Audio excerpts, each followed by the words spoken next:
2, 1. Iniciamos. Colegas, buenos días. Bienvenidos a la séptima sesión del curso de cierre contable gubernamental 2022. Continuando con las premisas establecidas en la Directiva 005/2022, vamos a ver el día de hoy los beneficios a los empleados. ¿Ya? Teniendo en consideración la literatura incluida, nos indica que las entidades reconocen el gasto por vacaciones y su correspondiente pasivo, ¿no? Acá nos habla acerca de vacaciones y su correspondiente pasivo. En el periodo respectivo, conforme a la estimación realizada por la Oficina de Recursos Humanos, o lo que a sus veces a razón de un doceavo de la remuneración mensual, independientemente del régimen laboral. El pasivo, nuevamente hablan acerca del pasivo, por vacaciones, disminuye cuando el trabajador hace uso del goce físico de estas vacaciones o de corresponder con los pagos efectuados cuando concluye el vínculo laboral, de acuerdo con la información proporcionada por recursos humanos. La estimación de otros beneficios de corto o largo plazo se sujeta a los dispositivos legales vigentes, ¿ya? Si bien es cierto, hacemos una estimación por vacaciones, cuyo asiento es, no voy a poner la cuenta contable. Yo creo que es la cuenta 53020801, ¿no? Vacaciones, ¿ya? Contra pasivo, ¿no? Contra pasivo, dice. Pasivos o vacaciones. Voy a ponerle acá. Vacaciones por pagar, ¿ya? Yo sé que todos ustedes mensualmente hacen el registro de las vacaciones tomando en consideración el doceavo de la remuneración mensual, ¿ya? Acá hay dos cosas que se deben tomar en consideración y que también lo hemos comentado en las clases anteriores, ¿ya? Tenemos un gasto por vacaciones y un pasivo por pagar. Por más que la norma nos está hablando de que estamos haciendo una estimación en base a la doceava parte de la remuneración mensual, este registro contable que ustedes hacen mensualmente no se denomina, no es una provisión, ¿ya? No es una provisión. Una provisión normalmente se configura como tal porque hay incertidumbre en el cuánto vas a pagarle en este caso al trabajador o cuándo le vas a pagar a ese trabajador. ¿Sabes cuánto le vas a pagar a ese trabajador por vacaciones? Evidentemente que sí, ¿ya? Evidentemente que sí. ¿Sabes cuándo? También. Ahora, les hago este comentario respecto a lo que no es respecto a por qué no es una provisión, dado que el hecho de que tú hagas una estimación de cuánto le vas a pagar por vacaciones a tu trabajador, no quiere decir que sea una aproximación. Cuando hablamos de estimaciones razonables, ¿ya? Que probablemente tengan una aproximación de un 90, 95, 99% ajustado a la realidad. Entonces, cuando tenemos ese grado de probabilidad, prácticamente estamos frente a un pasivo, o sea, una deuda cierta, en donde sabemos cuánto le vamos a pagar y también cuándo le vamos a pagar, ¿ya? El hecho de que estemos haciendo nuestro registro contable de provisiones mensualmente, sabemos que el trabajador va a hacer uso de estas vacaciones una vez que concluya el primer año, ¿no? Una vez que culmine el primer año. O salvo que esta persona renuncie o rompa su vínculo laboral con la entidad, que también se le va a pagar. O también la persona puede pedir vacaciones adelantadas, que también se dan los casos. Entonces, normalmente en este tipo de gastos, o sea, no son gastos sorpresivos, ¿no? No son gastos al azar, son gastos plenamente identificados en cuánto y cuándo lo voy a pagar, de acuerdo a los dispositivos legales vigentes. Por lo tanto, este tipo de transacción, este tipo de hecho económico no calificaría como una provisión, ¿ya? No hay duda respecto al cuánto y al cuándo. Eh, Respecto a esta literatura, les recomiendo de una lectura la Nike CP19. Justamente lo estaba descargando hace un momento. Nike CP19, acá está Nike CP19 MEF. Justamente en este pequeño párrafo, ya. Veamos. A ver si damos lectura a este pequeño párrafo. Provisiones y otros pasivos. Miren lo que dice, ¿ah? Las provisiones pueden distinguirse de otros pasivos, tales como obligaciones comerciales y obligaciones acumuladas, por la existencia de incertidumbre acerca del momento de vencimiento, es decir, del cuánto, y de la cuantía, es decir, del cuánto, de los desembolsos futuros necesarios para proceder a su cancelación. Total, ya sea que hablemos de pasivos o de provisiones, lo único que me interesa saber es que tengo que desembolsar una cierta cantidad de dinero. Y la siguiente pregunta que me tengo que hacer es, ¿cuándo y cuánto le tengo que pagar a ese acreedor? ¿Ya? Las provisiones, como ven, están expuestas a la existencia de incertidumbre en el cuánto y en el cuándo. Muy distinto, perdón, se puede distinguir de otros tipos de pasivos, ¿ah? Pasivos tales como acreedores comerciales. Cuando hablan acerca de acreedores comerciales, se refiere a las cuentas por pagar que tengo a mis proveedores. Pero, aparte de ello, también habla de otros pasivos que son denominados otras obligaciones acumuladas. ¿Qué son las otras obligaciones acumuladas, colegas? Miren acá, miren lo que sucede.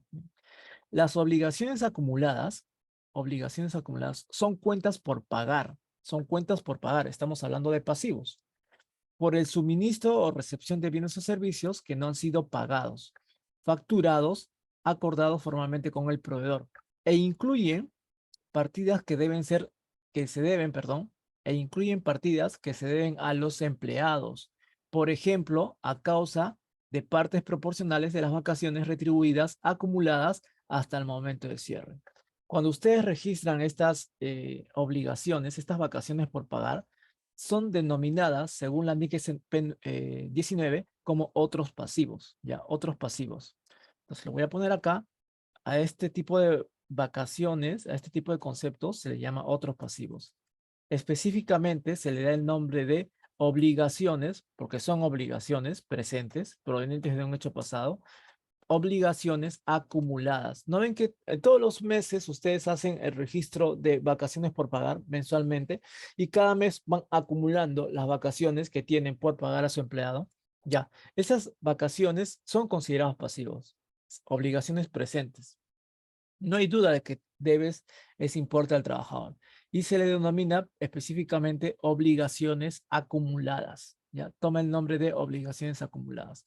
Por lo tanto, estas vacaciones son considerados netamente como pasivos, ¿ya? Como pasivos. Entonces, decir que estoy provisionando una vacación es un término erróneo, ¿no? Erróneo, no va de la mano con la realidad. Ya, esto es con respecto al rubro de beneficios a los empleados. Continuemos. A ver, ¿qué más dice acá? Las entidades reconocen las obligaciones con la AFP, Sistema Nacional de Pensiones, el de Salud y otros cuando se produzcan los gastos y no conforme a los pagos ejecutados. Los intereses y multas que surjan por la realización de los pagos en fechas distintas a las establecidas deben ser contabilizados como gastos y pasivos. Bueno, acá habla más que todo de las multas o intereses que se generen cada vez que ustedes tengan retraso en el pago de sus obligaciones tributarias o de la AFP, ¿no? Evidentemente, estas tienen que ser registradas en el momento en que éstas se devenguen, ya, en el momento que éstas se devenguen. ¿Qué más tenemos acá? Dice, en la presentación de la información anual, el mayor importe con relación al ejercicio fiscal anterior obtenido por la actualización del cálculo actuarial de las obligaciones previsionales al 31 de diciembre que se informan es un cambio en la estimación contable y se contabiliza como un gasto por obligaciones previsionales. Bien, en este siguiente caso, colegas, la normativa habla acerca de las obligaciones previsionales. Las obligaciones previsionales, como su propio nombre lo dice, son pasivos, ¿no? Obligaciones. Previsionales.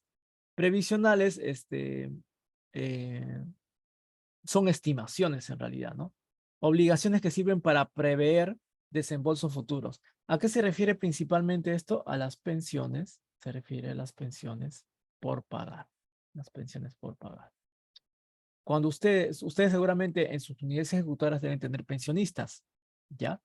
A estos pensionistas se les paga una pensión de manera mensual, pero por el simple hecho de que ya son pensionistas, en automático ellos son acreedores a una pensión por pagar acumulada. Ya, no es como en el caso, por ejemplo, si comparamos con el personal activo, por en el caso de vacaciones, ustedes van haciendo un registro de las vacaciones por pagar mes a mes, ¿no es así? Y van acumulando sus vacaciones mes a mes. Pero en el caso de las pensiones, desde que el ex trabajador se convierte en pensionista, ya se le tiene una deuda acumulada por pagar, un importe bastante amplio, evidentemente, por concepto de pensiones.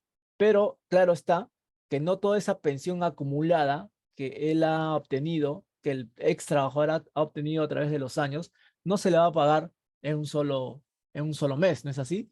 Agarran toda la pensión acumulada y comienzan a pagar mes a mes su pensión. ¿Ya? En base al tiempo de vida que estima que va a vivir este pensionista. Normalmente, si ustedes ven los cálculos actuariales, que finalmente son reportes en donde actualizan el importe que se le va a pagar al pensionista, ¿no? Haciendo ajustes por variables macroeconómicas, por ejemplo, la inflación, establecen cuánto es el importe que se le debe a este trabajador, tomando en consideración que esta persona va a vivir 13 a 14.5 años, de acuerdo a los cálculos que menciona justamente en este reporte emitido anualmente por la ONP. ¿Ya? La ONP normalmente es quien te proporciona este cálculo actuarial. No es más que un cálculo actualizando el importe a pagar a los pensionistas, que evidentemente no se le va a pagar en una sola cuota, se le va a pagar en varias cuotas durante el tiempo en que se estima que esta persona vaya a vivir. Ya, normalmente son 13, en 13.5 años es el tiempo de, es el tiempo que se le va a pagar a este pensionista. Puede que el pensionista pueda vivir más años, ¿ah? Por si acaso, pero las pensiones solamente se le van a pagar durante los próximos 13 años. Después de ese plazo, probablemente ya se le finiquiten sus pensiones, ¿no? Porque recuerden que a ustedes se les paga pensiones en base a lo que han aportado mientras eran trabajadores activos. Puede que su tiempo de vida como personas sea mucho mayor, ¿ah? Mucho mayor al tiempo de pensiones que se les haga mensualmente. Bueno, el hecho está, el hecho está que normalmente nosotros tenemos una deuda acumulada por pagar a nuestros pensionistas, ¿ya? Una deuda por concepto de pensiones, deuda por pensiones acumuladas, ¿ya? Acumuladas. Esa deuda por pensiones, colegas, año tras año se tiene que ir actualizando, ya sea de manera positiva o negativa, de acuerdo a los factores macroeconómicos, ¿no? Por la inflación, normalmente la deuda, la deuda que se tiene por pagar a los pensionistas, se actualiza, ¿no? Perdón, se actualiza para más, ¿sí?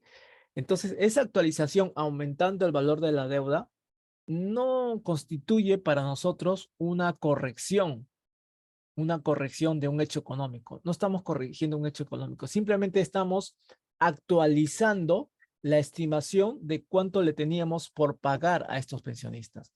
Una actualización de nuestras deudas no constituye un error, simplemente es un ajuste a una estimación inicial. Año tras año, nosotros estimamos cuánto es lo que le vamos a pagar, cuánto le tenemos por pagar a los pensionistas, ¿ya? Y esa estimación se va actualizando. Y por si acaso esa estimación no constituye un error, simplemente es un ajuste a una estimación inicial. Es lo que habla acerca la ley, la normativa. Entonces, todo tipo de ajustes a una estimación inicial simplemente lo que hace es aumentar el gasto de la entidad, ¿no? Si el año pasado le debía 100 al pensionista y ahora por las variables macroeconómicas como la inflación, todo ha subido, ya no le debo 100, sino 120, esos 20 soles adicionales, o esos 20 adicionales, perdón, constituirían mayor gasto para la entidad, ¿no? Mayor gasto y mayor cuenta por pagar. Y hacen el registro contable correspondiente, ¿no? Y acá dice, ¿no? Y se contabiliza como un gasto por obligaciones previsionales. Eso es todo.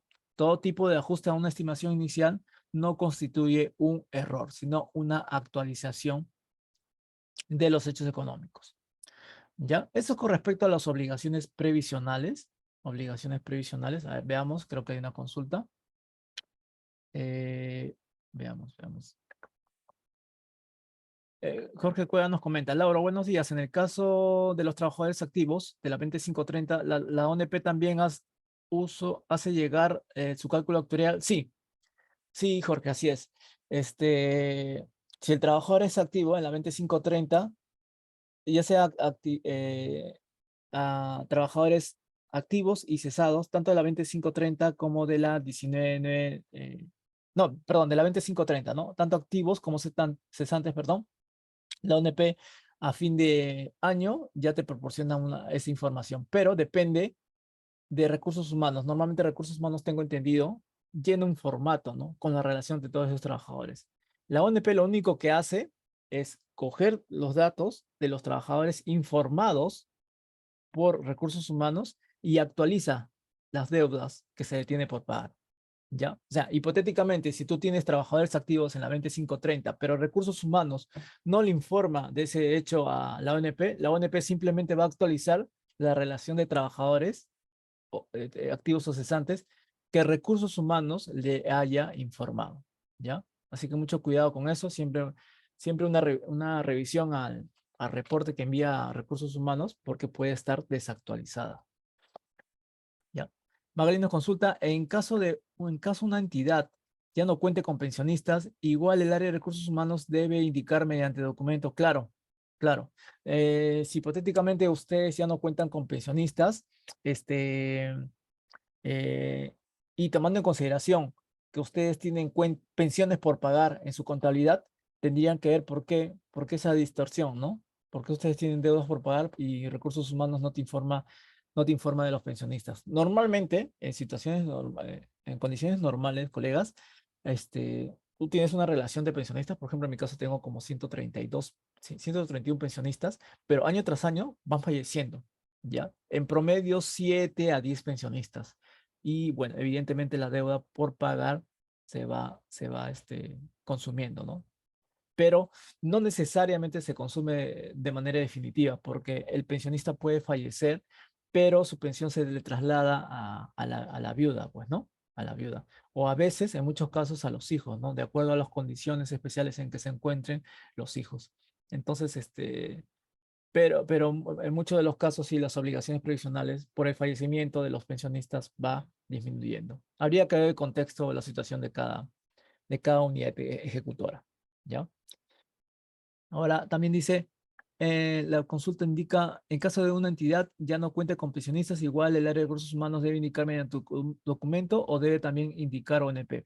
ONP, como les comentaba anteriormente, no va a hacer ningún tipo de precisión. Lo único que hace la ONP es tener un sistema, es un software, en la cual tú le cargas tu información, tú como recursos humanos le cargas tu información y el programita lo que hace es actualizarlo. Y en automático te envía ese reporte actualizado. Listo, nada más. Es como un módulo de consulta, ¿no? Y de actualización de deudas, pero trabaja en base a lo que recursos humanos le ha informado. ¿Ya? Bien, sí. ONP no tiene ningún tipo de responsabilidad en establecerte para el cálculo actuarial eh, cuántos pensionistas tienes a la fecha, ¿no? O si han fallecido o no. Ese tipo de control principalmente lo lleva el área de recursos humanos. Bien, continuando, perfecto. Continuando, habla acá acerca de la consolidación de información relacionada con operaciones recíprocas.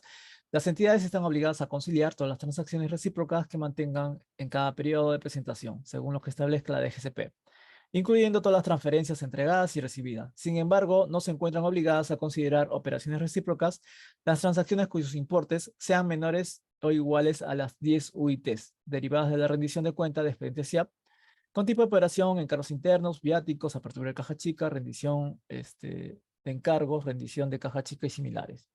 Bueno, en el caso de operaciones recíprocas, acá estamos hablando de operaciones recíprocas, no, no he estudiado mucho este módulo. En realidad, como es un módulo, perdón, netamente automatizado, que jala la información del SIAP módulo administrativo, hay que tener mucho cuidado, ¿no? Al momento de hacer el devengado de, con proveedores que básicamente es el Estado, ¿no? Por ejemplo, cuando tienes transacciones de compra con Editora Perú, ¿no? Eh, o transacciones con el Banco de la Nación. Entonces, normalmente para nosotros este tipo de entidades constituyen proveedores de servicios, ¿no? Proveedores de servicios con los cuales constantemente hacemos operaciones recíprocas. En el caso de clientes, les hablé inicialmente de proveedores, en el caso de clientes, por ejemplo, le vendemos carnets universitarios a distintas universidades nacionales, ¿no? Entonces, nuestros clientes se convierten en clientes recíprocos. Eh, Eso es con respecto a registrar correctamente el RUC relacionado con operadores recíprocos, ¿no? Hay que tener mucho cuidado en ese aspecto. Lo que sí, a ver, en este caso, ya como vamos a ver después el tema del instructivo, he visto que el plazo de presentación de conciliación de sus operaciones recíprocas ya no va a ser al 31 de marzo, ¿no? Ni al 15 de marzo, creo que tiene como fecha máxima en el mes de febrero. No tengo claro qué fecha, no leí todavía el tema del instructivo, pero me parece bien que adelanten el proceso de cierre de operaciones recíprocas, porque normalmente les comento, ¿no? En mi realidad, en otras entidades también que he estado, yo cerraba mis operaciones recíprocas, cerraba mis estados financieros, lo enviaba al sectorista, pero el sectorista no me permitía cerrar mis estados financieros porque las demás unidades ejecutoras no habían cerrado sus estados financieros, no habían cerrado sus operaciones recíprocas, ¿no? Lo cual no me parecía justo, ¿no? Que yo avanzara y tendría que esperar o que tendría que estar supeditado a que otros cierren para recién yo tranquilamente poder cerrar mis operaciones recíprocas y ahí recién poder cerrar todo el paquete de estados financieros, ¿no? Imagínense estar supeditados a la fecha de presentación de otras entidades y correr las firmas de mis estados financieros, ¿no? Entonces, peligraba la presentación oportuna de mis estados financieros. Por eso que habrán tomado seguramente la decisión de adelantar antes de cerrar los estados financieros, los estados presupuestarios, antes de conciliar los estados presupuestarios, primero hay que cerrar las operaciones recíprocas. En realidad es un trabajo de bastante coordinación, ¿ah? De bastante coordinación, porque la realidad es la siguiente. En todas las entidades públicas que he estado, siempre he recibido llamadas de distintos colegas que me dicen, colega, soy de tal lugar, de tal unidad ejecutora, por favor, necesito que cierre las operaciones, las actas, ¿no? Que me firmen las actas de operaciones recíprocas urgente, por favor, urgente. Primero, ni conocía al colega. Número dos, no sabía de qué transacción se trataba. Número tres, no me pasaba el reporte de sus transacciones para poder yo conciliar con ello. Y número cuatro, me lo pedía urgente, ¿no? Entonces, de conciliación, porque por algo se llama conciliación de operaciones recíprocas, no tenía nada, pues no estaba conciliada. El que alguien me llame y diga, ¿sabes qué? Firma el acta de conciliación. ¿Dónde está la conciliación? ¿No? Como que esto de las operaciones recíprocas simplemente se han convertido en un mero trámite, ¿ya? Sumado al hecho de que yo eh, soy el cliente y la otra parte puede ser el proveedor, o yo soy el proveedor y la otra parte puede ser el cliente, sumado a que este, no necesariamente el clasificador de gasto que yo he utilizado en mi compra, el cliente lo puede utilizar un clasificador de ingreso similar, ¿no? O homólogo, ¿no? Y viceversa. Por ejemplo, ¿no? Supongamos que yo venda carnets universitarios. Para mí la venta de carnets, yo lo que estoy vendiendo es un suministro, ¿no? Un activo, un suministro. La otra parte que me compra los carnets, se supone que también está comprando un suministro, pero he visto en muchas entidades que algunos lo ponen como compra de bienes, porque yo le estoy vendiendo bienes, otros lo ponen como compra de servicios y otros ponen compra de otros servicios. O sea, pareciera que de acuerdo a los clasificadores presupuestales que tiene cada unidad ejecutora, utiliza eso para hacer la compra respectiva con la otra entidad recíproca. ¿Me entienden? Entonces debe haber como una especie de homologación o paralelismo entre ambas entidades, ¿no? Si yo utilizo un clasificador de gasto, pues el otro tiene que utilizar también un ingreso, un clasificador de ingreso homólogo, ¿no? A ese clasificador de gasto para que haya una reciprocidad, porque no, si no, no se llamaría operación recíproca, pues, ¿no? Entonces, hay una serie en realidad de cosas que hay que afinar, bastante, ¿ah? Bastante hay que afinar en el tema de operaciones recíprocas. De conciliación, por lo pronto, puedo decir eh, con total seguridad que de conciliación no tiene nada, ¿no? De conciliación no tiene nada. Es un trabajo a la carrera, sin conciliación, eh, estando supeditados a las esperas de otras entidades públicas. No es una crítica destructiva, pareciera, sino que pienso que hay procesos que afinar. Mientras no corrijamos los procesos, los controles internos entre cada unidad ejecutora, el resultado probablemente no sea el más satisfactorio, ¿no? Aparte que tampoco no nos preguntamos por qué motivos hacemos este tipo de conciliaciones, ¿no? De operaciones recíprocas. ¿Cuál es el objetivo final que se percibe, ¿no? Yo asumo, yo asumo que estas operaciones recíprocas, para efectos de presentación de estados financieros a nivel de cuenta general de la República tienen que ser neteadas, ¿no? Porque simplemente son compras y ventas entre entidades del sector público cuyo efecto tiene que ser cero, ¿no? El efecto tiene que ser cero. Por lo tanto, para efectos de presentación, no tienen que ser presentadas. Asumo que es para ello el proceso de operaciones recíprocas en la presentación de la cuenta general de la República. Bien, y justamente acá indicaba lo que les hablaba, ¿no? Para efectos de la conciliación, entre comillas, de las operaciones recíprocas del cierre del ejercicio fiscal, las entidades deben reportar dichas operaciones en los aplicativos respectivos hasta el 20 de febrero del año siguiente al que se informa, con el objetivo de que en dicho mes se proceda con el procedimiento de conciliación. Adicionalmente, la DGCP comunica a un grupo de entidades la obligación de reportar sus operaciones recíprocas con fecha anticipada. Adicionalmente, la DGCP comunica a un grupo de entidades la obligación de reportar sus operaciones recíprocas en fecha anticipada. Bueno, el punto es que ya hay una fecha, ¿no? De presentación. Hay una fecha de presentación que es el 20 de febrero, mucho ojo ahí, del 2023, ¿ya? Esta es una primera fecha y como ven acá hay una segunda fecha, hay una fecha anticipada para un cierto grupo, ¿ya? Para un cierto grupo de entidades. ¿Cuáles son ese grupo de entidades que indica acá? No lo sé. Asumo, por simple lógica, ¿no? Asumo que deben ser entidades cuyas transacciones entre entidades públicas son materiales, ¿no? Estamos hablando de ministerios, básicamente, de ministerios. Probablemente ellos tengan una fecha, un cronograma adicional, ¿no? Para presentar anticipadamente esta conciliación de operaciones recíprocas, ¿ya? Así que mucha atención a estos plazos. ¿Hasta acá alguna consulta, colegas? ¿Alguna consulta hasta el momento?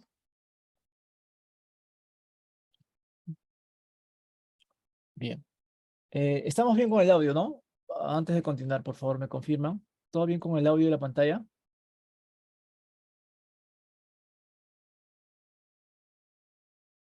A ver, me confirman, por favor. ¿Todo conforme con el audio y la pantalla, colegas? Sí, ¿no? Asumo que sí. Ya, está bien. Perfecto, muchas gracias. Vayamos con el siguiente punto, cobros anticipados por ingresos. Cobros anticipados por ingresos, ¿ya?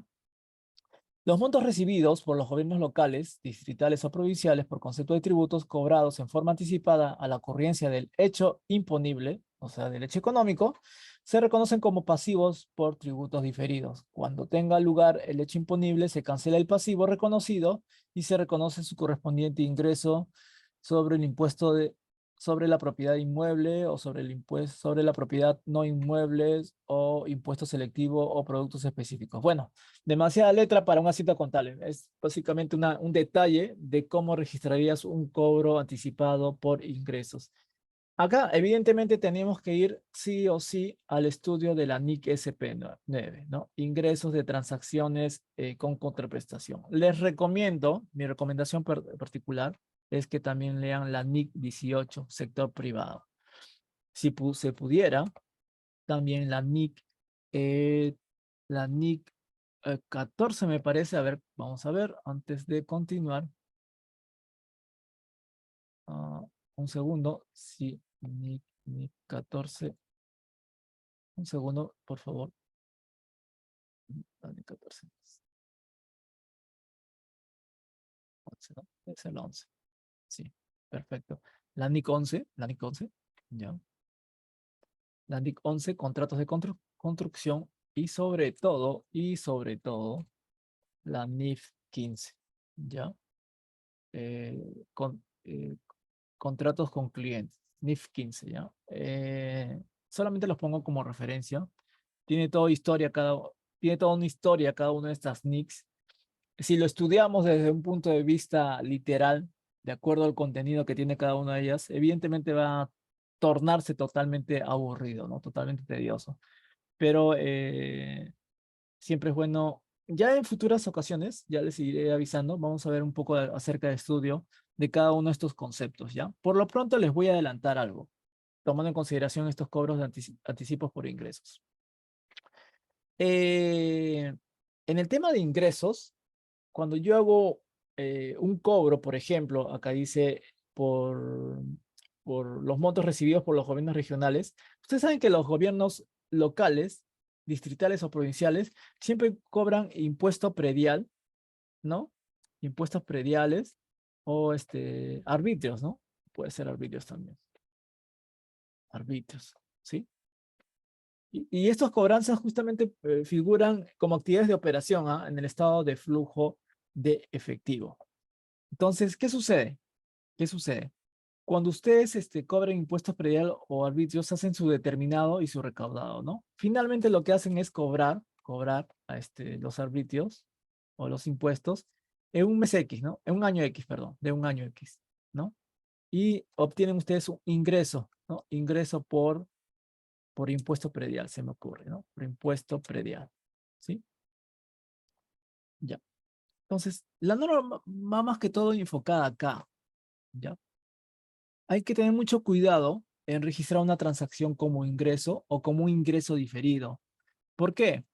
Porque, porque una transacción de ingreso o ganancia finalmente lo que hace a fin de año es aumentar tu patrimonio. Ustedes saben que cuando hacen el cierre contable de gastos, de la cuenta de gastos y de la cuenta de ingresos, esos gastos lo que hacen es irse a la cuenta 34, ¿no? Disminuyendo tu patrimonio. Y los ingresos también van a la cuenta 34, aumentando tu patrimonio. Entonces, hay que tener mucho cuidado qué tipo de hechos económicos aumentan o disminuyen tu patrimonio, porque finalmente toda esta contabilidad se trata de determinar qué tipo de hechos variaron patrimonialmente los estados financieros, ¿no? Mucho cuidado con las variaciones patrimoniales. ¿Por qué les comento esto? Miren. Cuando cuando ustedes venden, por ejemplo, se me ocurre, cuando ustedes, por ejemplo, se quieren ir de viaje, ¿no? ¿Se acuerdan? Se quieren ir de viaje, van a la página web, se van al Facebook y ven una publicidad. Oferta de viajes a Cusco, viaje el día de hoy con 50% de descuento, ¿ya? Para que salgas, no sé, de acá a una semana. Entonces tú te quieres ir a Cusco, genial, compras tu pasaje el día de hoy y esperas, pues, ¿no? Una semana para irte de viaje. Compras tu pasaje, la aerolínea va a recibir tu plata, ¿no? Y te va a emitir un ticket, ¿no? Un ticket por la venta del pasaje aéreo, ¿sí? Tú tienes tu pasaje aéreo y simplemente esperas a la semana que viene, sacas tu check-in y viajas, pues, ¿no? Pero mi pregunta es, al día de hoy, que has entrado a la página web de LAN Perú, se me ocurre, te compras tu pasaje con el 50% de descuento y la pregunta es, LAN Perú, LAN Perú o LATAM, ¿no? Se llama ahora LATAM. Una vez que recibe tu dinero, ya recibe tu dinero, ellos pueden calificar esa entrada de dinero como un ingreso. Esa entrada de dinero para ellos sería un ingreso, una ganancia. No sería una ganancia todavía. ¿Por qué? Porque hay algo que la NIF 15 habla constantemente y se denomina obligaciones de desempeño, ¿ya? Obligaciones de desempeño. ¿Qué sucede? Miren, en toda venta, todo tipo de venta de bienes o servicios o de derechos administrativos a la que está acostumbrado el sector público, trae consigo una obligación de desempeño. Es decir, yo soy la aerolínea, tú eres el comprador de ticket. Yo te estoy vendiendo un ticket. Al venderte ese ticket de boleto aéreo, lo que te estoy vendiendo es una obligación de desempeño. Es una obligación de parte mía, ¿ah? De darte algo a cambio del dinero que me has depositado. ¿Me entiendes? Entonces, mientras yo, como aerolínea, no cumpla con mi obligación de desempeño, con la obligación de rendirte, de darte un servicio a cambio de tu plata, yo no puedo registrar esa transacción como un ingreso, como una ganancia.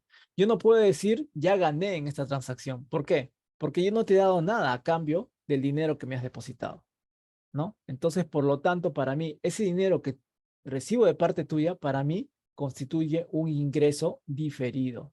Se va a convertir en un ingreso definitivo, cuando tú vayas al aeropuerto, tomes tu avión y utilices tu vuelo de avión, ¿no?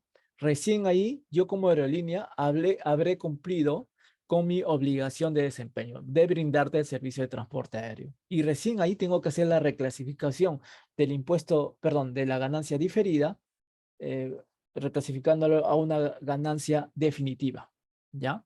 A una ganancia definitiva. ¿Por qué? Porque yo ya cumplí con mi obligación de desempeño frente al dinero que tú inicialmente me habías pagado, ¿ya? Entonces, mucho cuidado con el tema de la obligación de desempeño. Mientras ustedes vendan un producto, ya sea un bien o un servicio, pero no han cumplido con entregarle ese bien o ese servicio, es decir, esa obligación de desempeño, ustedes no pueden decir, en esta transacción ya gané y registrarlo como un ingreso definitivo. No, ese es un ingreso diferido. Ya, es un ingreso diferido. Les hago este comentario, ¿por qué?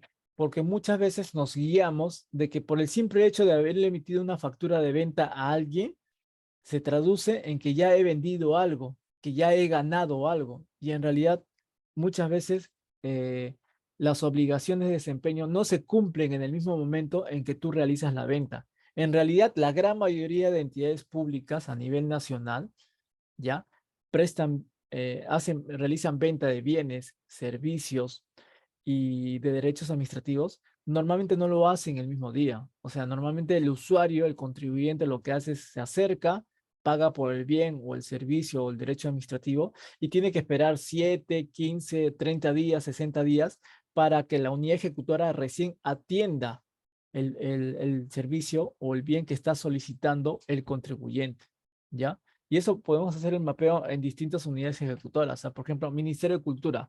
Yo le pido un certificado de inexistencia de restos arqueológicos. Yo quiero construir un edificio en un terreno en Cusco, pero parece que por ahí hay restos arqueológicos. Llamo al Ministerio de Cultura y le digo, ¿sabes qué?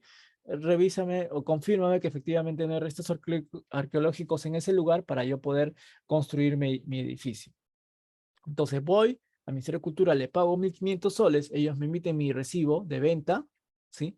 Pero yo le he dado plata y a cambio el Ministerio de Cultura no me ha dado nada en ese momento. ¿Por qué? Porque tienen que ir con sus arqueólogos, revisar, limpiar, averiguar, inspeccionar y después de 3 meses me van a dar una respuesta, un certificado de inexistencia de restos arqueológicos. Y yo ahí tranquilamente puedo construir mi edificio en ese lugar, ¿ya?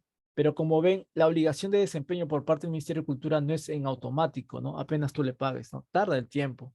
Igual, cuando yo vendo carnets universitarios, las universidades vienen, me pagan por los carnets y demora normalmente de 3 o 4 días para que yo le entregue el carnet a esas universidades. Ya, o sea, la obligación de desempeño no la atiendo en el momento que me pagan.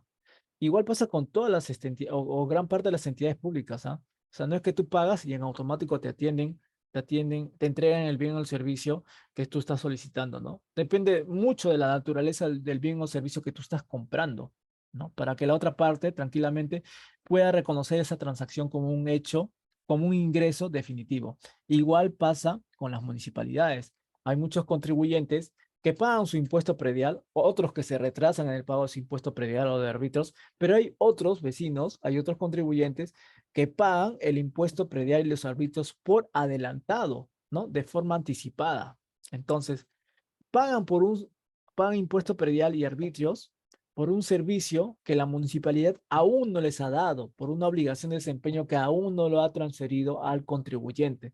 Por lo tanto, si el día de hoy yo me acerco a la municipalidad, a mi municipalidad de Lima, y le pago por el impuesto predial del año 2024, 25, 26, la municipalidad no puede reconocer esas entradas de dinero como ingresos, como ganancias. ¿Por qué? Porque no ha ganado nada en realidad. Lo único que estoy dándole son anticipos de dinero por una obligación de desempeño que ellos me van a retribuir en los próximos años, ¿no? Cuando ustedes pagan arbitrios, ¿qué están pagando? Pagan limpieza pública, serenajo y alumbrado público, ¿no? Y limpieza de parques y jardines, algo así, ¿no? esos conceptos comprenden justamente el pago de arbitrios municipales. Entonces, yo he pagado por adelantado por algo que todavía no he recibido, una obligación de desempeño por parte de la municipalidad que aún no ha sido atendida. Entonces, ellos no pueden reconocer esos ingresos de dinero adelantados como un ingreso definitivo, sino como un ingreso diferido, tal como lo indica acá, ¿no? Los montos recibidos por los gobiernos locales por concepto de tributos cobrados en forma anticipada ya se reconocen como pasivos por tributos diferidos. Pasivos, ¿no? Recuerden que estamos hablando de obligaciones de desempeño, obligaciones por parte de la municipalidad a darme algo a cambio por el dinero que le he entregado en este momento. ¿Sí? Bien, hasta acá está claro esta parte de los ingresos y de los ingresos diferidos.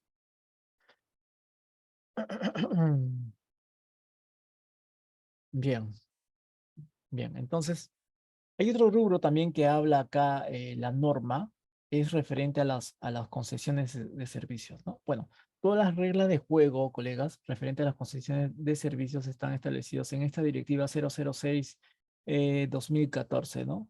Habla acerca de la metodología para reconocimiento, medición de los contratos de concesión en las entidades gubernamentales concedentes. En realidad, este es un estudio totalmente aparte. Normalmente no le doy lectura a este concepto de concesiones, no es mi ámbito de acción.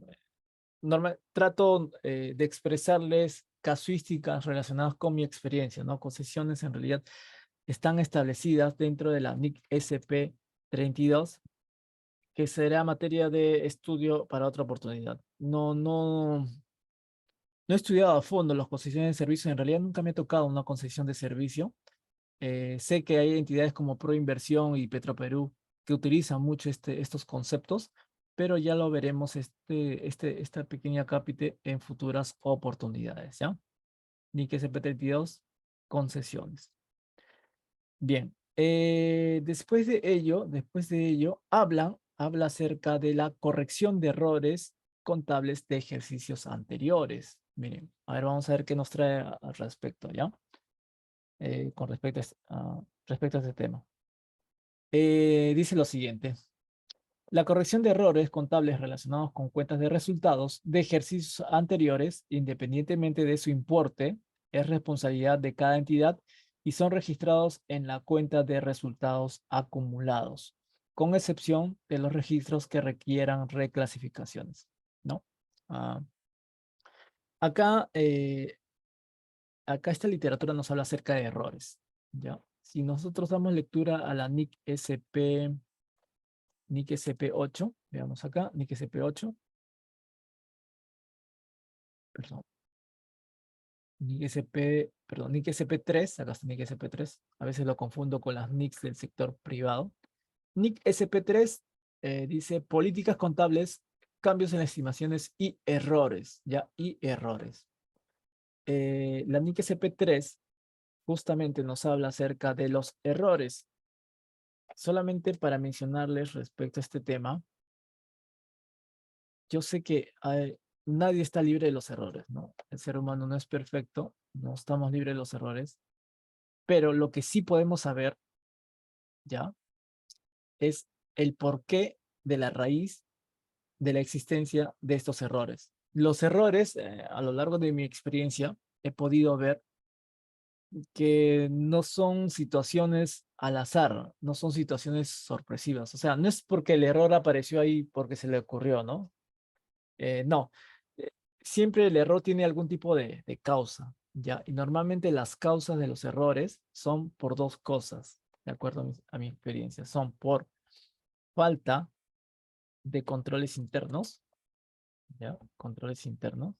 Y no porque creen que apareció el saneamiento contable. El saneamiento contable en su gran mayoría es por esto, porque nunca hubo controles internos, ¿ya? Y lo otro es por falta de políticas contables. Políticas contables. ¿Sí? Que es en realidad lo que hemos visto nosotros en esta directiva de cierre contable, ¿no? Los controles internos lo hablan de manera somera en esta parte, en este punto que se llama preliminares, ¿no? En esta parte que dice preliminares, acciones preliminares a la preparación, nos habla básicamente de controles internos.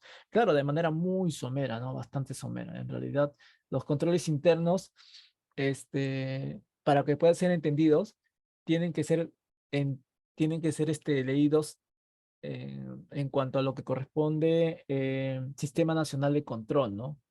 Hay un ambiente de control, hay una evaluación de riesgos, hay sistemas de tecnología de información, hay monitoreo y hay evaluación posterior, ¿no? Hay cinco variables que ustedes deben entender para poder estudiar un control interno.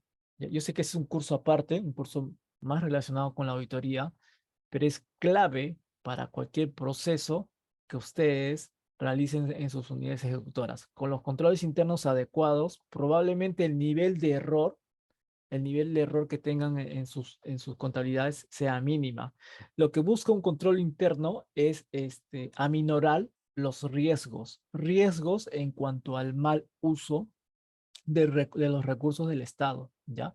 Entonces, los errores se reflejan por una falla de control interno, una falta de control interno y también por falta de políticas contables. Cuando yo les hablé ya constantemente de políticas contables, les hablaba básicamente de establecer manuales en donde se describa el reconocimiento, medición, ¿no? Presentación y revelación de hechos económicos plasmados en los estados financieros. Si ustedes no trabajan en estas dos variables, evidentemente mm, el resultado de su trabajo va a culminar en errores. Y yo sé que todos estamos expuestos a errores, ¿no? Pero hay errores manejables, inmateriales, y hay errores materiales. Normalmente los errores inmateriales, cuando viene una auditoría, voy a poner acá, cuando viene una auditoría, ¿ya? Ellos tienen un margen de error tolerable, ¿ya? Ellos tienen un concepto llamado error tolerable. Este error tolerable representa un porcentaje de materialidad. Es decir, ellos comienzan a estudiar los hechos económicos materiales y si ven que hay un error que supera el margen de tolerabilidad, entonces probablemente ese hecho tenga que ser revelado en un reporte de deficiencias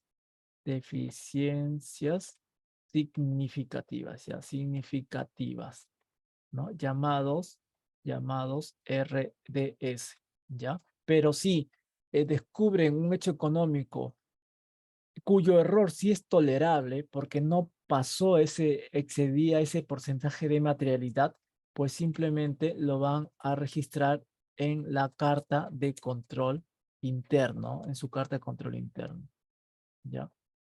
El hecho es que si registran observaciones en tu carta de control interno, probablemente el dictamen de auditoría no se vuelva afectado, ¿no? Pero si tenemos un reporte de deficiencias significativas, afecta el dictamen de auditoría, ¿ya?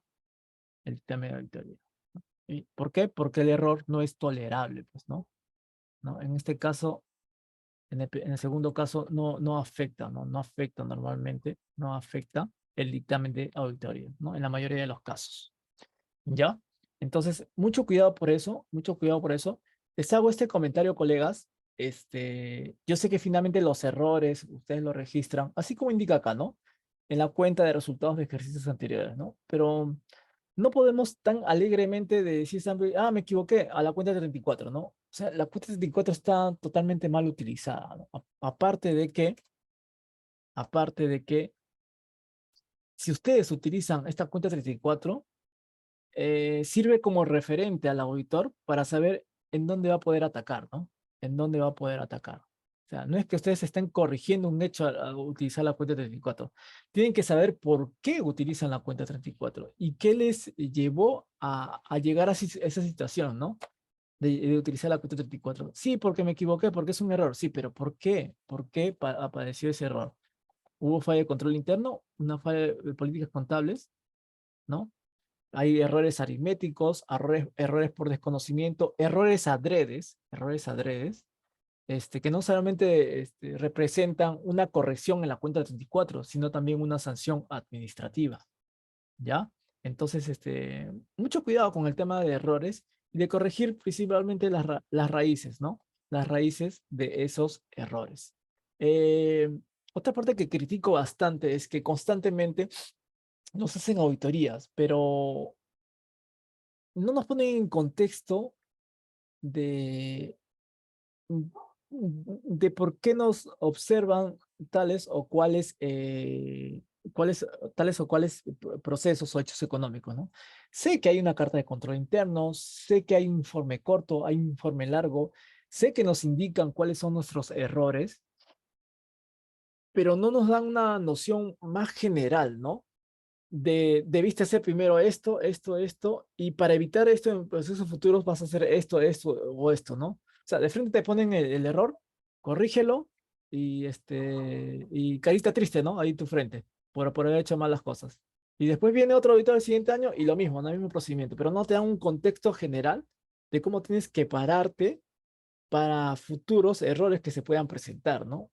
O al menos maniobrar los errores a la que puede estar expuesto una entidad pública, ¿ya? Entonces, mucha consideración en estos pequeños conceptos del error tolerable y de la materialidad. Recuerden, ya les hablé inicialmente, ¿no? Siempre que ustedes quieren revelar hechos económicos, mucho cuidado con la materialidad y el costo-beneficio también. ¿Ya? El marco conceptual, las NICs CP y los controles internos son la clave para que tú lleves una buena contabilidad y que te puedas sostener tus bases de juego frente a una posible auditoría, ¿ya? Y puedan ahí trabajar de tú a tú, ¿no? Con la auditoría y finalmente el trabajo que obtengan sea beneficioso para la entidad. Porque finalmente se trata de esto, ¿no? Pienso yo que estamos pidiendo un servicio externo para que nos dé un producto entregable que sea constructivo, ¿no? Para las labores de nuestra entidad. No se trata de simplemente ser un trabajo en que te diga, ¿sabes qué? Te equivocaste en esto, en esto y en esto, ¿no? Y ahí quedó todo, ¿ya? Pienso que debe ser en ese orden de ideas. Bien, sigamos, ¿ya? Sigamos. Otras disposiciones que habla acerca la Directiva de Cierre Contable es de las garantías financieras otorgadas. Las garantías financieras otorgadas en el marco de programas de reactivación económica son evaluadas por la entidad con fines de la identificación de la existencia de una obligación remota, posible y probable, teniendo en cuenta criterios conservadores que comprenden las circunstancias a la fecha de los estados financieros. Bueno, estas garantías financieras, ¿ya? Creo que va más que todo dirigida a las unidades ejecutoras financieras, ¿ya? Entonces no voy a hacer mucho comentario al respecto. Voy a hacerme más que todo, centrarme en temas comunes que se encuentran en las unidades ejecutoras. Por ejemplo, esto de las horas de trabajo me interesa bastante. Horas de trabajo pendientes de compensación. Las entidades determinan la cantidad de horas de trabajo no laboradas por el personal que estén sujetas a una compensación conforme al marco legal aplicable, las cuales son contabilizadas en cuentas por cobrar. Las oficinas de recursos humanos o los que hagan sus veces deben proporcionar información necesaria para el adecuado registro. Los saldos pendientes de compensación por el personal que presta servicios a la entidad son contabilizados en cuentas por a ver, nuevamente, los saldos pendientes de compensación por el personal que presta servicios en la entidad son contabilizados en la cuenta contable de horas trabajos pendientes por compensar. En cuanto a la compensación se haga efectiva o sea recuperada a través de los medios permitidos por ley, la entidad rebaja el importe pendiente de cobro. Extrañamente, que ahora que estoy dando lectura, perdón, a esta literatura, de alguna manera detallan cómo debe hacerse el asiento contable, ¿no? Cómo debe ir al debe, cómo debe ir a la B, pero pienso que hay precedentes adicionales que deberían ser incluidos. Los saldos pendientes de compensación por el personal que prestó servicios en la entidad son contabilizados en la cuenta contable de horas de trabajo pendientes de compensación del ex personal y son objetos de evaluación y de estimación de deterioro de dichas cuentas por cobrar en cuanto a la compensación se haga efectiva o sea recuperada a través de los medios permitidos por ley. Bueno, veo que no cambió nada respecto a las horas de trabajo pendientes de compensación y les voy a comentar algo al respecto. ¿Ya? Ustedes saben que en la pandemia del año 2020 hubo una paralización de las actividades de las entidades públicas.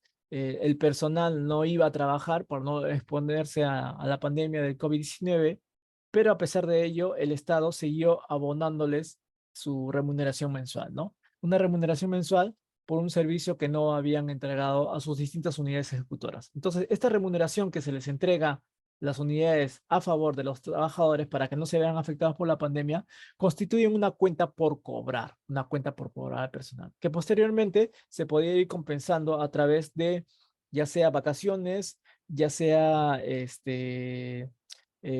horas extras o ya sea capacitaciones, ¿no? O ya sea capacitación. Ese eran los medios permitidos por ley para que tú puedas compensar las horas que le tenías pendientes por pagar a tu entidad.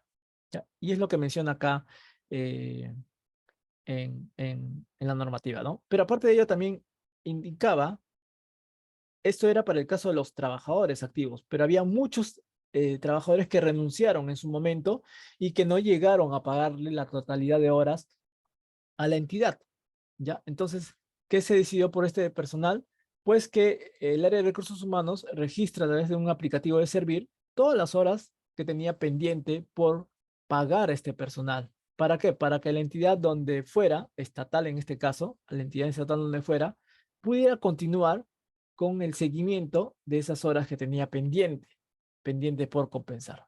¿Ya? Entonces, mi trabajador podía renunciar, yo como recursos humanos lo registraba en el aplicativo de Servir, debe tantas horas, y a la entidad donde se iba, simplemente entraba al aplicativo Servir y veía que efectivamente tenía horas pendientes por compensar y los compensaba, ¿no? En la siguiente entidad. Ahora, la idea principal hubiera sido que este trabajador hubiera compensado todas las horas en la entidad que le pagó inicialmente, ¿no? Ahí, de alguna manera, había una falla, podríamos decirse, de control interno, de no hacer seguimiento, ¿no? Exhaustivo para que este trabajador sí o sí pueda compensar sus horas. Muchos trabajadores renunciaron a una entidad pública y dejaron muchas horas pendientes por compensar, ¿ya? La normativa no te permitía descontarle a través de su liquidación de beneficios esas horas pendientes. No te permitía. Entonces, prácticamente cuando se iba, le podías entregar su hoja de liquidación, pero, perdón, le podías entregar su hoja de liquidación y ahí en su hoja de liquidación de beneficios sociales dejabas constancia de cuántos eran las horas pendientes por compensar, cosa que la otra entidad que lo recibía podía revisar y se da cuenta a través del aplicativo también de Servir cuántas horas tenía pendiente por ejecutarse. El hecho para efectos financieros, colegas, el hecho para efectos financieros era que esa cuenta por cobrar de los ex trabajadores, en teoría, ya no se convertía en cuenta por cobrar. ¿Por qué? Porque como en anteriores ocasiones les he dicho, una cuenta por cobrar requiere normalmente de dos variables, que son el compromiso de pago y la capacidad de pago, ¿ya? Esta persona, desde el momento en que renuncia, ¿no? Y no se deja descontar, no tiene ni capacidad, o tal vez tiene capacidad, pero no tiene compromiso de pago, ¿me entienden? Entonces, si no tiene una de esas variables, ese hecho económico deja de ser un activo, deja de ser una cuenta por cobrar. Yo sé que operativamente es una cuenta por cobrar, pero contablemente hablando, para efectos financieros, no va a entrar dinero, ¿no? Por el hecho que le pueda cobrar. Ese trabajador simplemente las horas pendientes lo va a compensar en otra entidad y la otra entidad se va a sentir, va a estar beneficiada. En cambio, nosotros nos quedamos en el aire. Para nosotros representa ello un gasto, pero evidentemente ustedes tienen que evidenciar, ¿no? Porque ustedes tienen que hacer una estimación de deterioro, como dice cada norma, de dichas cuentas por cobrar, ¿ya? Para mí particularmente hice una evaluación de mis trabajadores y lo reconocí como un gasto, ¿no? Un gasto por deterioro, porque prácticamente eso ya lo perdí ya. Muchos de los trabajadores que renunciaron incluso no necesariamente se incorporaron a otras entidades públicas, no necesariamente, ¿ya? Cuando vinieron los auditores, sí, nos hacen una evaluación del control interno para ver cuánto de seguimiento le hemos hecho a nuestros trabajadores, ¿no? Como para permitir que algunos se vaya debiendo horas, ¿ya? E incluso tomaron como referencia controles internos del Ministerio de Economía, ¿no? En los cuales pues, ellos fueron mucho más férreos. O sea, hasta tal fecha tú compensabas y si no compensabas se te descontaba y punto, ¿no? Y acá nadie debía. Pero la gran mayoría de entidades públicas no hicieron ese tipo de controles, ¿no? Tan asiduos. Y por lo tanto hay miles, ¿no? De personas que tienen cuentas por pagar, ¿no? A favor de las entidades. Entonces ahí entra más que todo el tema de estimación de cuentas, de deterioro de cuentas por cobrar. Pero todo parte de un buen o mal control interno de seguimiento de esas cuentas por cobrar. ¿Ya? Bueno, eso era todo con respecto al tema de cuentas por cobrar. Eh, Otro punto más que vemos acá son los ingresos de transacciones con contraprestación. Los ingresos de transacciones con contraprestación nuevamente están hablando de la NIC SP9. Ahí está, NIC SP9. En transacciones de prestación de servicios y venta de bienes llevadas a cabo por una entidad, la entidad reconocerá los respectivos ingresos cuando esté expuesta a los riesgos significativos y ventajas asociadas con dichas operaciones. Esto es cuando tiene la responsabilidad principal de proporcionar bienes y servicios a los usuarios, tiene riesgo de inventario, puede establecer precios y soporta el riesgo de crédito del cliente por el importe a cobrar. Ya, demos una nueva lectura a este pequeño párrafo. Interesante, interesante. Ingreso de transacciones con contraprestación en transacciones de prestación de servicios y venta de bienes, en transacciones de prestación de servicios y venta de bienes que llevan a cabo una entidad pública, la entidad va a reconocer esos ingresos, esas ganancias, cuanto esté expuesta a los riesgos significativos y ventajas asociadas a dichas transacciones. Esto es, cuando tiene la responsabilidad principal de proporcionar bienes o servicios al usuario, tiene el riesgo de inventario, puede establecer precios y soporta el riesgo de crédito del cliente por el importe a cobrar. Por el importe a cobrar. Ya, bastante interesante, ¿ah?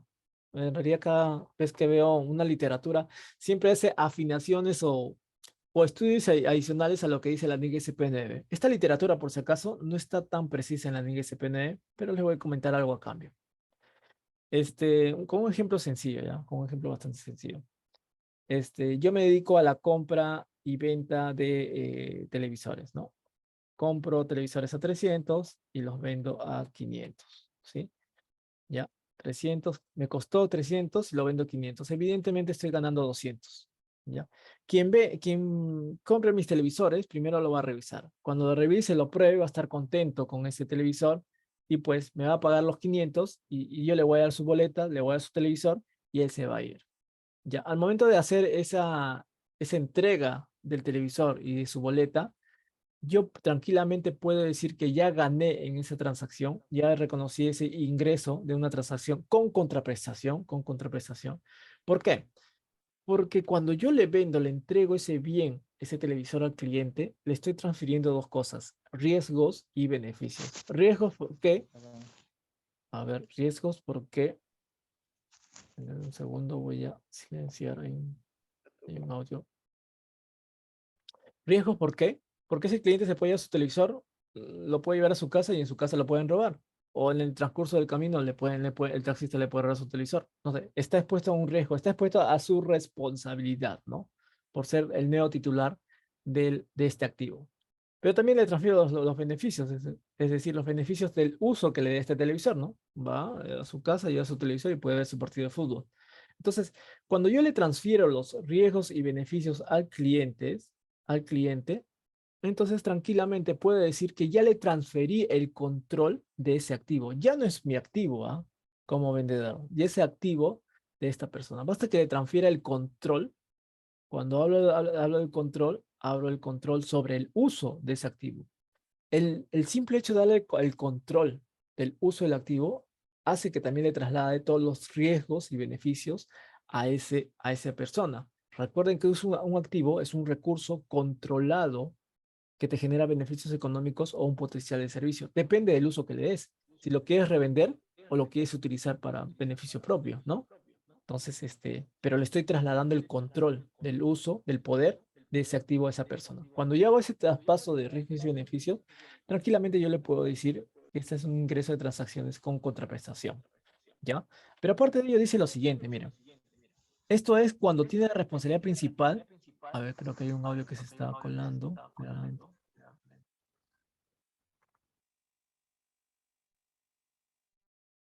¿Se me escucha? Disculpen, antes de continuar. ¿Se me escucha, por favor? ¿Me confirman, colegas? Mm. Colegas, por favor, ¿me confirman si se escucha correctamente? Está muy bajo. Ah, ¿está bajo el audio? A ver. Está muy bajo el audio. Ah, ya. A ver, colegas, por favor, otros colegas, a ver si me confirman. ¿Es el tema del audio? A ver, vamos a ver. Normal, ¿no? A ver, colegas, por favor, antes de continuar, los otros colegas, ¿me pueden confirmar el audio está bien o tal vez sea el problema de internet de nuestro colega? A ver, ¿me confirman los demás colegas? ¿Escuchan bien? ¿Escuchan bien o es un problema o es un problema mío? Antes de continuar. Sí, no, normal. Me parece raro. Ya. Igual, no se preocupen, el video está siendo grabado. Ya que termine en unos minutos, lo voy a colocar para que cualquier secuencia que se hayan perdido lo puedan oír, ¿ya? Sí, porque mi audio está a su máximo nivel ahorita. Ya les comentaba esto de los ingresos de transacciones con contraprestación, de traspasar los riesgos y beneficios al cliente, pero también tomar en consideración lo siguiente, ¿no? Que nosotros como vendedores podamos soportar el riesgo de crédito del cliente por el importe a cobrar. Eso creo que es bastante importante, ¿ya? No nos podamos dar el lujo de que cuando vendamos un bien al crédito, supongamos que vendamos este televisor al crédito, ¿ya? Evidentemente para nosotros ello constituye una cuenta por cobrar, ¿no? Una cuenta por cobrar contra un ingreso. O sea, yo creo que cuando tú vendes un bien a un cliente, estamos sometidos al riesgo financiero de este cliente. Este cliente puede que en el futuro te pague o también que no te pague, ¿no? Entonces, mucho cuidado ahí, ¿no? De reconocer una transacción como venta contra una cuenta por cobrar. Si no tenemos esta capacidad de soportar el riesgo de crédito del cliente por el importe por cobrar. ¿Por qué? Porque seríamos muy optimistas, ¿no? En estar vendiendo todo tipo de bienes al crédito y generando cuentas por cobrar contra ingresos en nuestro balance, cuando al final posiblemente el cliente no te pueda pagar, ¿no? No te pueda pagar. Bueno, no, nada, es materia de estudio más profundo esta NIC SP9, que ya lo veremos en futuras sesiones. A ver, creo que otra vez un audio que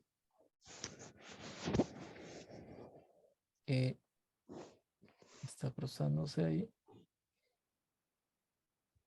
Ya está. Genial. Bien, entonces, a ver, veamos otro tipo de conceptos ya para terminar esta sesión. Eh, a ver, vamos a ver. Esta última que dice bienes en condición de incautados, ¿ya? Bienes en condición de incautados. Dice lo siguiente, las entidades a quienes por dispositivo legal les corresponda incautar bienes deben registrarlos en cuentas de orden de bienes incautados. Las entidades usuarias beneficiarias, quienes reciben estos bienes en la modalidad de asignación de uso temporal, deben ser registrados en cuentas de orden, ¿ya? En cuentas de orden también. Bueno. Habría que tener mucho cuidado con el tema de bienes incautados, ¿ya? Les comento que en el tema de bienes incautados, la entidad que ve principalmente estos temas es el PRONAVI, ¿no? Programa Nacional de Bienes Incautados. Ya ellos normalmente cuando incautan bienes, según lo que indica cada norma, tienen que ser registrados en cuentas de orden. Asumo que cuando, por ejemplo, incautan bienes vehiculares, incauto un vehículo, yo no lo registro como activo. ¿Por qué? Porque ese activo incautado puede estar sujeto a un recurso de reclamación, ¿no? O apelación por parte de la persona a quien se le ha incautado su vehículo. Entonces nosotros no podemos tranquilamente registrar ese vehículo incautado como un activo porque no tenemos el total control sobre el uso de ese vehículo, ¿no? No es totalmente nuestro el uso. Puede que en cualquier momento la persona a quien se le incautó haga un reclamo, proceda a su reclamo y tengamos que devolverle el vehículo, ¿me entienden? Entonces no podemos registrar ese vehículo incautado como un activo, sino registrarlo en cuentas de orden y usarlo mientras se pueda, pues, ¿no? Hasta ver cuál es la situación definitiva de este bien. ¿Ya? Bueno, eso sería todos los comentarios, colegas. No sé si tuvieran alguna consulta respecto a este punto de cierre contable, sesión número 7. Creo que por el momento hemos abarcado gran parte de los comentarios contenidos en el cierre contable. Tal vez algunos no les haya comentado. He estado en varios giros de negocios, pero no en realidad en todos. Y entonces puede uno que otro por ahí, que ese concepto que no le había comentado, pero no lo he hecho porque no tengo experiencia específica en ese tipo de hechos económicos, como por ejemplo las concesiones, ¿no? Como por ejemplo las concesiones. Pero pues, creo que hemos visto o abarcado la gran parte de literatura referente a la directiva de cierre contable. Lo que puedo resumir de toda esta lectura, es lo siguiente, ¿ya? Eh, Ustedes van a ver seguramente futuras publicidades, también la mía, en cuanto a cierres contables gubernamentales. Hay dos tipos de cierres contables, hay dos tipos de ópticas de desarrollo de un cierre contable, ¿ya? Cuando ustedes lean la directiva de cierre contable, están leyendo básicamente extractos del marco conceptual y de las distintas NIF GCP, pequeños extractos, ¿ya? Indicándoles, de alguna manera, por lo que he visto ahora en la lectura, indicándoles detalles de cómo tienen que hacer tal o cual contabilización de un hecho económico, ¿ya? Es como una descripción, una pequeña descripción de un asiento contable, ¿no? Cómo tienes que registrar las horas por compensar a los trabajadores, cómo tienes que contabilizar los cobros anticipados de las municipalidades, ¿no? Y así por el estilo. Son pequeños extractos nada más, ¿ya? Del marco conceptual de NICS-SP.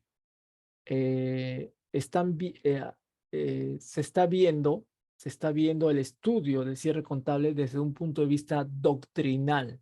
Es decir, te están enseñando en el cierre contable por qué tienes que registrar los estados financieros. De manera somera, por qué tienes que preparar los estados financieros. Solamente te explican el por qué debes hacerlo. Hay otro curso de cierre contable gubernamental en donde te indican cómo tienes que hacerlo. Cómo tienes que hacer un F1, un F2, un F3 y el más conocido F4, estado de flujo efectivo. ¿Ya? Entonces, en el segundo caso, te están explicando el aspecto técnico de la contabilidad. ¿Ya? Cómo tienes que hacer el cierre contable.